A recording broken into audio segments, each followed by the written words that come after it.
समाचार भाजप शासित पालिकाમાં આંતરિક વિખવાદ સામે આવી રહ્યો છે। પાલિકાના પ્રમુખ હિરલ પરમાર અને 6 સભ્યો વચ્ચે વિખવાદ થઈ ગયો। પક્ષના 6 સભ્યો સામે કાર્યવાહી કરવા પાલિકા પ્રમુખનો સીએમને પત્ર કે હિરલ પરમારે 6 સભ્યોને વિકાસ વિરોધી ટોળકી ગણાવી।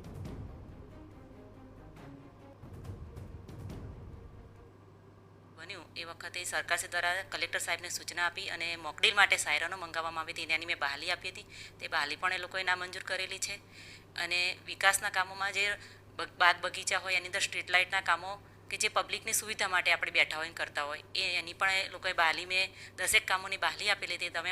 તમામ બહાલીઓ નામંજૂર કરેલી છે। અને વિકાસના કામો જેવા રોડ રસ્તાના કામો જ્યારે સરકાર આપણને ગ્રાન્ટો આપતી હોય છે, એ સરકાર આપણને પબ્લિકના હિત માટે વાપરવા આપતી હોય છે, એવા વિકાસના કામોમાં પણ એ લોકોએ અવરોધરૂપ બની અને રોડ રસ્તાના કામોના પણ નામંજૂર અને મુલતવી કરી અવરોધરૂપ બન્યા છે।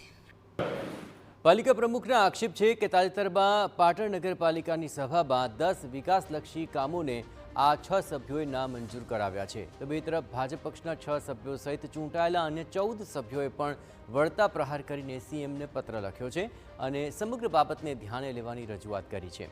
ભાજપના સભ્યોએ પાલિકા પ્રમુખ હિરલ પરમાર સામે જ ભ્રષ્ટાચારના આક્ષેપ લગાવીને વળતા પ્રહાર કર્યા છે।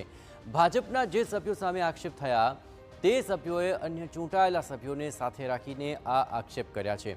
એટલું જ નહીં, જરૂર પડ્યે ભ્રષ્ટાચાર અંગેના ફોટો અને વિડીયો રજૂ કરવાની પણ ચીમકી આપી છે।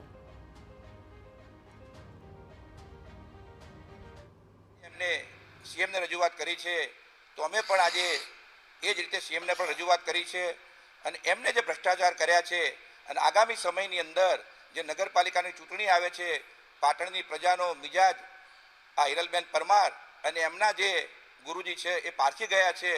પરિણામ પણ એમને દેખાઈ રહ્યું છે અને પરિણામનો ટોપલો એમના ઉપર ના આવે એને અમારા જેવા નિષ્ઠાવાન કાર્યકર્તા ઉપર આવે, એટલા માટે આ પોતાનું પાપ છુપાવવા માટે આ હિરલબેન પરમાર અમારા ઉપર દોષનો ટોપલો નાખી રહ્યા છે। પ્રમુખશ્રીએ અમારા 6 સભ્યો પર વિકાસના કામોમાં જે રોડા નાખવાનો ખોટો બેબુનિયાદ આક્ષેપ કરેલો છે, એની સામે અમે મુખ્યમંત્રીશ્રીને સાચી હકીકત જણાવવાના છીએ। વિકાસના કામોમાં રોડા અમે 6 નહીં પરંતુ પ્રમુખશ્રી અને એમની ટીમ નાખી રહી છે। અમે લગભગ આશરે 20 જેટલા સભ્યો આ બાબતે મુખ્યમંત્રીશ્રીને રજૂઆત કરી અને સાચી હકીકતથી વાકેફ કરવાના છે। હવે આ વિવાદ આગળ વધી રહ્યો છે, ત્યારે કોણ ભ્રષ્ટાચારમાં સામેલ છે અને કોણ વિકાસના કામોમાં બાધા બની રહ્યું છે તે અંગે શું ખુલાસો થાય છે તે જોવું રહ્યું।